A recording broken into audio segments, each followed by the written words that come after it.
અરવલ્લી મોડાસામાં કોંગ્રેસના 200 કાર્યકર્તાઓ ભાજપમાં જોડાયા। હિંમતસિંહ પરમારે કેસરીયો ખેસ ધારણ કર્યો। મોટી ચીચણો ગામે ભવ્ય કાર્યક્રમ યોજવામાં આવ્યો।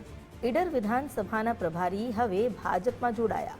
ગઢા અને ઢાંકરોલના સરપંચ પણ ભાજપમાં જોડાયા। ભાજપ જિલ્લા પ્રમુખની હાજરીમાં વિધિવત તેમણે પ્રવેશ કર્યો। લીંભોઈ જિલ્લા પંચાયત બેઠક પર કોંગ્રેસમાં સોપો પડી ગયો।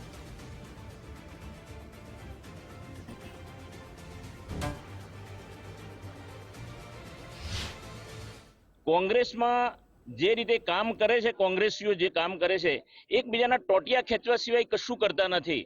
એમના વિકાસની વાત એ કંઈ સમજાતું નથી।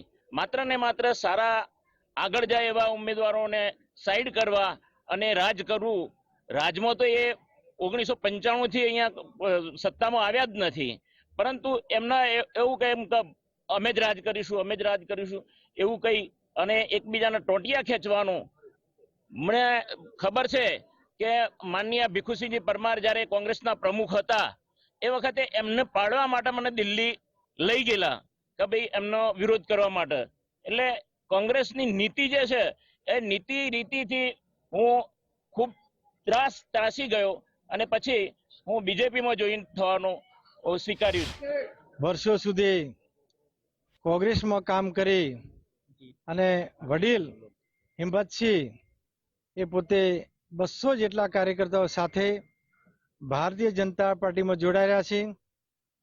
અને તેઓ એટલા માટે જોડાઈ રહ્યા છે કે ગુજરાતની અંદર છેલ્લા 30 વર્ષનું ભારતીય જનતા પાર્ટીનું શાસન અને સરકારની કામગીરી અને સાથે સાથે કેન્દ્ર સરકારની કામગીરી અને આ બધા કામને પ્રેરાઈ અને કોંગ્રેસ ક્યાંય દેખાતી પણ નથી। હું કોઈ કોંગ્રેસ પાર્ટીમાં જોડાયો નથી। હું વર્ષોથી ભાજપનો કાર્યકર્તા છું અને જીવીએ ત્યાં સુધી હું ભાજપનું જ કામ કરીશ અને ભાજપનો જ ઝંડો લઈ ચાલીશ આગળ। હું વર્ષોથી ભાજપ સાથે જોડાયેલો છું અને મારું આગળનું જે નિવેદન કોંગ્રેસ પક્ષે મૂક્યું છે એ તદ્દન ખોટું છે અને એ વખોડું છું હું।